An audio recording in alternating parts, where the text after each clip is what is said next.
This is a guided walkthrough for the first machine on the VulNyx.com website. And the first thing we like to do when we do a CTF box like this is we like to run an nmap scan.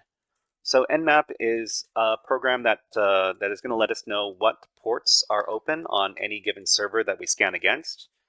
And we get very verbose output by giving this flag right here, -VV. And that means we're going to be able to see output from the program before the scan finishes. And we're going to see that the scan is going to run very, very fast, but not too fast, with this option right here, -T4, which is going to run 4 threads at the same time. We're going to scan every port available on the system with this option here, -P-, and we're going to scan with common scripts on whatever services we find with -S-C, and versioning information with -S-V. So let's run that command. So we see immediately that a couple of ports show up here. It looks like we've got 3 ports that we're scanning against today. So we've got port 22, port 80, and port 4369. So let's take a look at what these ports have. Okay. So port 22 is running the SSH service, which lets us remotely log into the server. It's running OpenSSH software, version 8.4. We also see that port 80 is available on the server, which is the HTTP service, and that's running an Apache web server, version 2.4.56. And we also see that there is something called the Erlang port mapper daemon, which is running on port 4369. So this is a bit of an unusual find, but first of all, I think what we need to do is we need to do a bit of directory busting on this system. So directory busting is, okay, so what we're going to do, what we're going to be doing is we're going to be doing some directory busting. So directory busting is trying to find endpoints on a web server. And the first tool we're going to use to do that is we're going to use the Nikto tool. So Nikto is a web app vulnerability scanner, and it's often able to find low-hanging fruit vulnerabilities on misconfigured servers. And this is 78. Okay, so we're going to run that scan, and it's going to give us a bunch of information about the server. So it tells us what kind of software and version it's running. It's going to tell us which HTTP methods are allowed, okay? And maybe we're going to run another tool in parallel. So we're going to go to another terminal here, and we're going to use the dirb directory busting tool. So dirb is a very, it's not a very powerful directory busting tool, but the syntax for it is very, very easy. So it's just dirb, and then HTTP, and then the IP address that we want to scan against. So dirb, because the syntax for running the command is very, very easy, we can usually just run it and see if we can get some easy hits as to what endpoints are available on the server. So we've got index.html, server status, okay. We're going to go over to the first tab that we opened over here, and we didn't seem to find anything good using Nikto, but that's fine. It doesn't always find anything good. We're going to move over to a slightly more advanced web fuzzing tool, and that's going to be the GoBuster tool. So the GoBuster tool is a more powerful directory busting tool, and usually we run it with a very large word list. So we've provided this standard word list over here, directory list 2.3 medium.txt. This is standard directory enumeration list for the Linux for the Kali Linux operating system. We also have to indicate the IP address like we have over here, and we can indicate any extensions for files that we want to fuzz for over here as well. So we've got txt files, BAK files, zip files, HTML files, PHP files. So if any of the any of these files exist with this word list over here, we're going to be able to find those files and or subdirectories. So let's run the GoBuster command. So it's going to use the word list over here, and it's going to scan for any of these possible endpoints. So first of all, let's go over to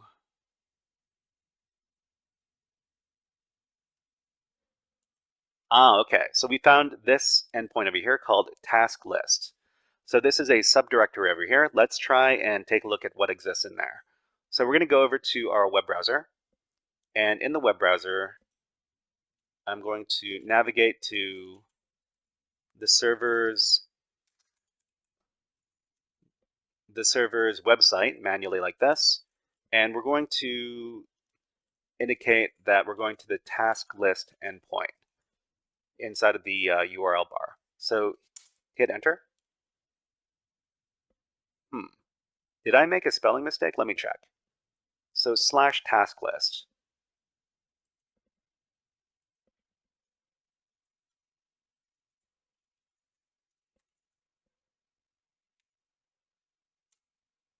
Okay, so we managed to successfully access this this subdirectory here.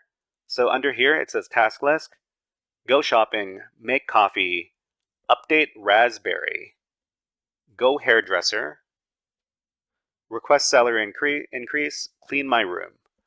Okay, so the only thing that hasn't been done here is update Raspberry. So this is actually referring to the type of device that the server is running on, which is the Raspberry Pi. Let's learn a little bit more about the Raspberry Pi over here. So the Raspberry Pi device. The Raspberry Pi is a popular single-board computer device that can be used for network-attached storage, ad blocking servers, and more. It's a very popular option for teaching computer science classes in schools, and it's a very handy little device. So one important security consideration of the Raspberry Pi is the fact that there are default credentials for the Raspberry Pi OS. So the OS that comes pre-installed on the Raspberry Pi device is called Raspberry Pi OS, and the default credentials for the device are username Pi and password Raspberry. So we can take advantage of these default credentials and log into the Raspberry Pi device using SSH. So let's do that. So over in another tab, let's do SSH as the Pi user to the IP address right over here. So hit enter, and then we're going to be prompted for the password. So remember that the password is raspberry, then hit enter. Okay, and then we receive a message upon login to the server here, and it says SSH is enabled and the default password for the Pi user has not been changed. This is a security risk. Please log in as the Pi user and type password to set a new password. Okay, so we've successfully taken advantage of the default credentials, and we've broken into the server. So every time we break into a server, what we have to do is we have to put on the scary hacker voice guy to announce that we've broken in. Hey everybody, it's me, the scary hacker voice guy. Every time we break into a server, scary hacker voice guy comes out and announces that we've done a scary hacker thing. And we laugh maniacally. And we say, we're in. Okay, so after we've done that, we can go back and go about our business. We're going to try to enumerate the system. For example, we're going to try to figure out if the Pi user can use sudo commands or not. And it's going to ask for the password for Pi, Raspberry. And it says, sorry, user Pi may not run sudo on Raspberry. Okay, so we can't use sudo commands. That's fine. So if we try to move out of this directory, it says cd restricted, I think, and it says it's coming from rbash. So what rbash is a restricted shell. So restricted shells mean that there are only a limited number of commands that we can run inside of the current user environment. But there are ways we can escape these restricted shells, and these are usually called shell escapes. And one such method is a common method of upgrading a netcat shell, which is using the Python program. So if we can use Python, we can break out of our restricted shell. So we're going to figure out if there's Python available on the system. So there is. And after that, we can just run this command right here to break out of our shell. So the restricted shell, we're going to give this command, import pty for sudo terminal spawn, bin bash, and that's going to break us out of our shell. So we're no longer using the rbash shell, we're using the Python created bash shell because we gave this command to import this module. Okay, so that means we can freely move around inside of the environment. So let's take a look at how we need to escalate our privileges inside of this box. So in this box, what we need to do is we need to take a look at the cron jobs that are being run on the system. So a cron job is a task that is run automatically on the server at specified times increments. So to take a look at what's happening as cron jobs in this on the server, we can do this command right here, cat etc cron tab, and we see that there is a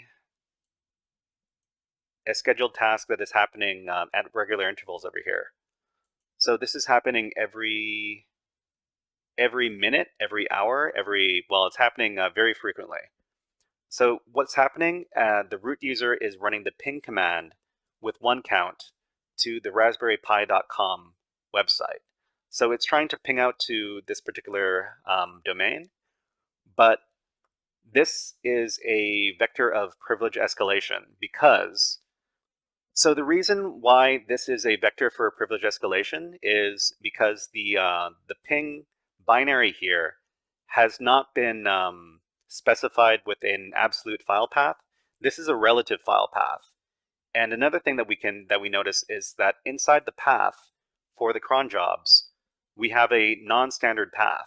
And the non-standard path in this case is var www.html. So let's talk a little bit more about this. So this is privilege escalation, cron job path hijacking. Looking at the cron tab file on the system, we see that the path variable for the cron jobs includes a non-standard directory, which is var www.html. So this one right here. We also see that root is running a cron job with the ping binary, but without an absolute file path. So root is running the ping binary, but ping is not stated with an absolute file path. This is a relative file path, which is very, very bad for the server, but very good for us. So these two conditions allow for us to hijack the cron job's path if we're able to write to the non-standard path directory. So in order for us to hijack the cron job, we need to be able to write to this directory right over here, which is var www.html. And we see that we can. So if we move to that directory, cd var www.html, we see that anybody can write to this directory, and so we can potentially hijack the path for the cron job. So if we can write a file called ping on the path, which can contain arbitrary shell commands, and the cron job will use that ping command instead of the legitimate one because the non-standard path appears before the directory containing the legitimate ping command in the path variable. So it looks in its current directory first, and then it goes and looks for the program's the binaries in the path. So because the var www.html path comes before the legitimate path for the ping binary, which is the user bin path, this is why we can do cron job path hijacking. So in order to elevate our privileges using this, we're going to set up a reverse shell listener first. So inside of Kali Linux and another tab here, we're going to do netcat. Oops. We're going to do netcat NLVP 443 because this is my favorite port to run netcat on. So after we do that, we've got a reverse shell listener happening on the on our attacker machine, and what we're gonna try to do is we're gonna try to have the vulnerable server connect to our Kali machine over here, and because the command is running as root, it's going to give us a root shell. So let's complete the exploitation like this. So what we need to do is we need to create our own ping command, and this is what we're going to do. We're going to echo this reverse shell command over here. So the reverse shell command is going to be redirected into this file called ping, and then we're going to make the our malicious ping command over here executable with chmod plus x, and then the next time the cron job happens, it's going to use our malicious ping instead of the legitimate one, and then give us a reverse shell. So let me grab this command over here, and then we're going to go over to the server here. So we're in the vulnerable path over here, var www.html, and we're going to create the ping command with this echo command here. Okay, so looks like the formatting is a bit weird, so I'm going to fix up the formatting. Hold on. Oh, now it looks all screwed up. Hold on.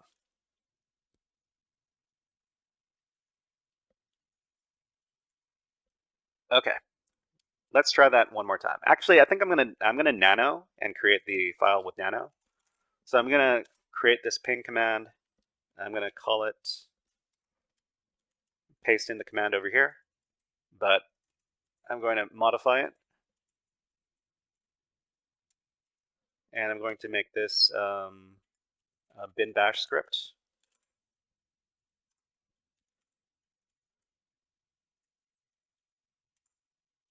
I'm going to run the netcat command.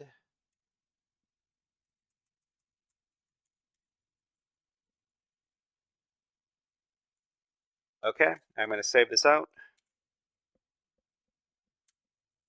And then I'm going to use the chmod to make the ping command executable.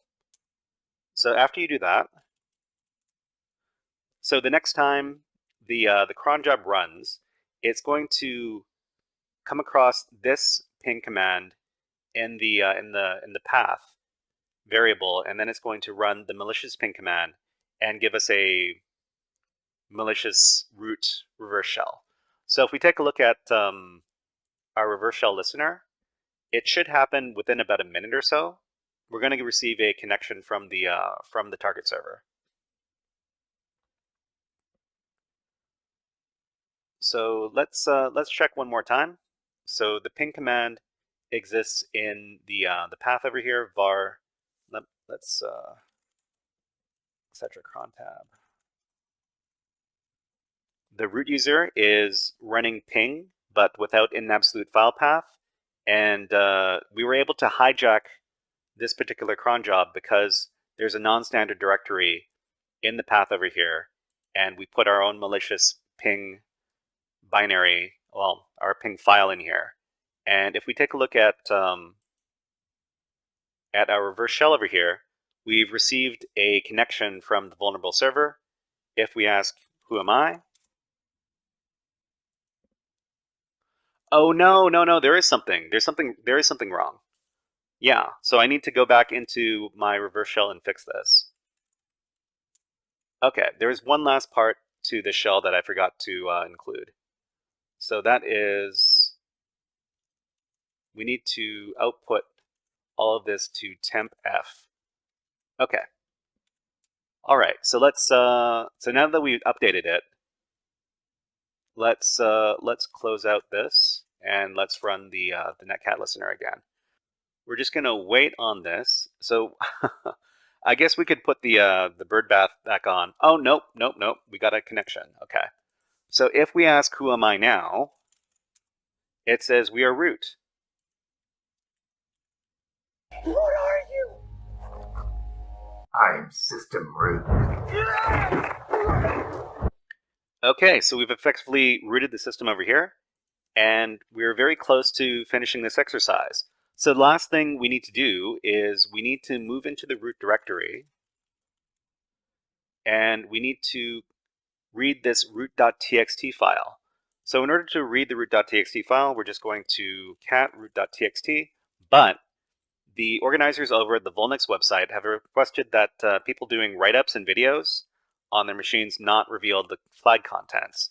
So we're going to redirect the output of this cat command into a file called iReadRoots.txt. And then we're going to do md5 sum to prove that these two files are the same. And we see the two file hashes match, which means we've effectively read the root.txt file and created an identical file called iReadRoot.txt, which means we've solved the challenge. All right, so thank you very much for watching this guided walkthrough for the first challenge from the VulNyx website. If you enjoyed the video, please hit the like and subscribe buttons on the video. But until next time, we will see you later.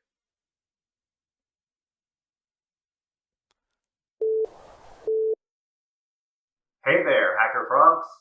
Are you enjoying this workshop? Learning new concepts and skills? If so, there's a way you can support the channel, and it's totally free. Just click on the subscribe button below the video. Also, click on the like button. And if you have questions or comments on this workshop, please leave them below the video. Thanks for listening. And now, back to our scheduled programming.